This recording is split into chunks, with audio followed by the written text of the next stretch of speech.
Sorry, I heard the breathing again. I was like, did you too, Shane?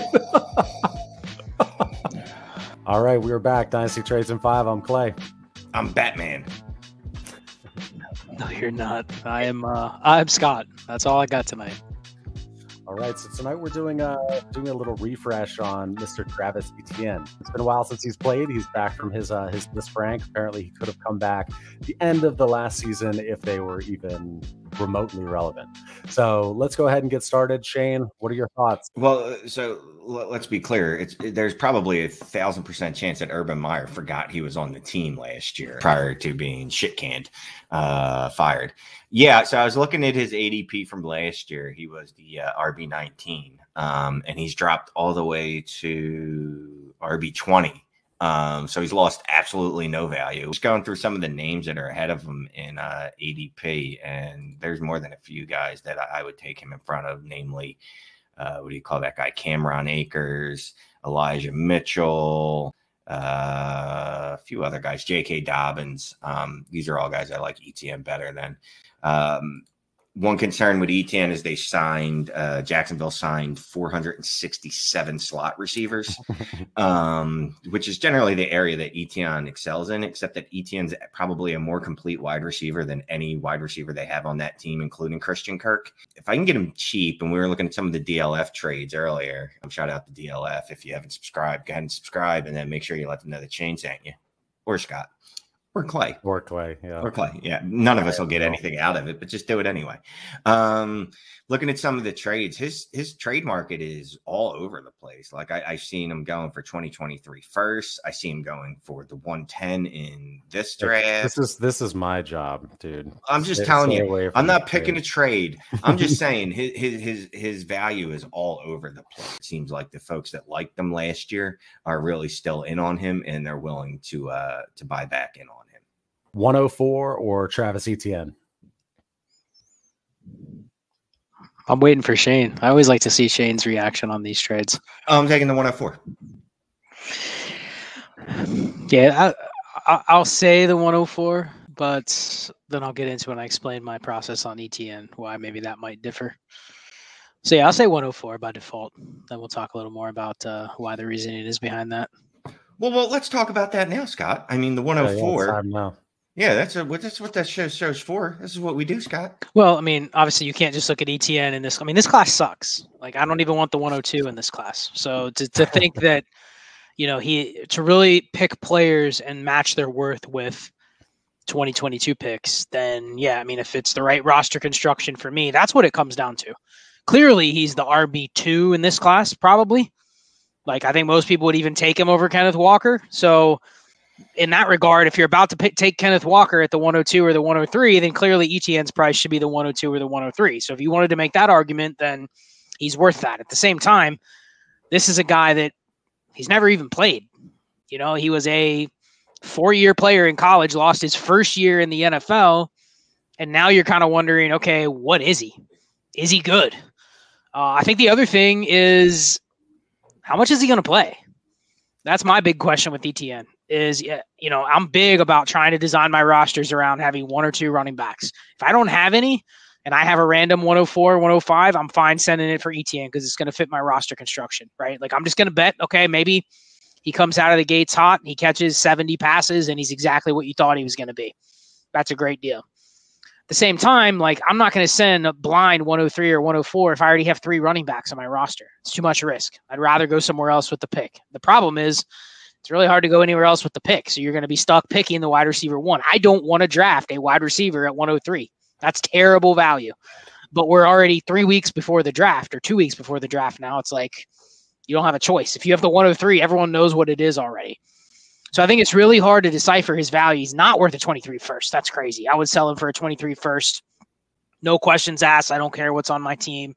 Even if he's my only running back, he's gone for a 23 first.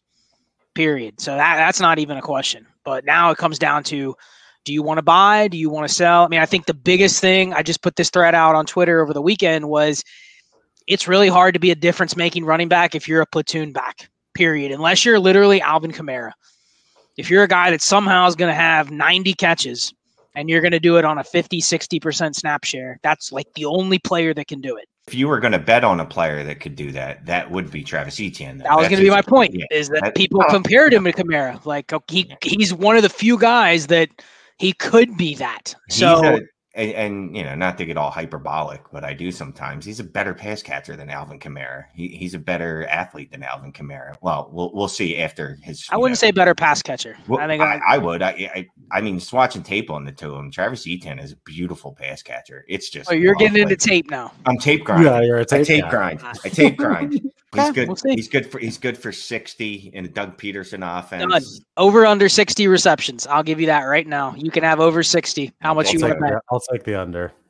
You'll take the under. All right. Well, then what's my odds then? Since I'm two straight up, bro. Straight up. That's how betting works. He's a beautiful pass catcher. He's better than Alvin Kamara. All right. I'll put 10 on it, and that means you guys got to each pay me 20 when I win. 2 to 1 odds. It's on recording. Let's do a couple wide receiver pivots. So Amon-Ra St. Brown or Etienne? Oh, it's not even close, Etienne. Yeah, I'm going Etienne. See, that's the thing is I don't want to trade him for a non-top 10 receiver because he's a running back.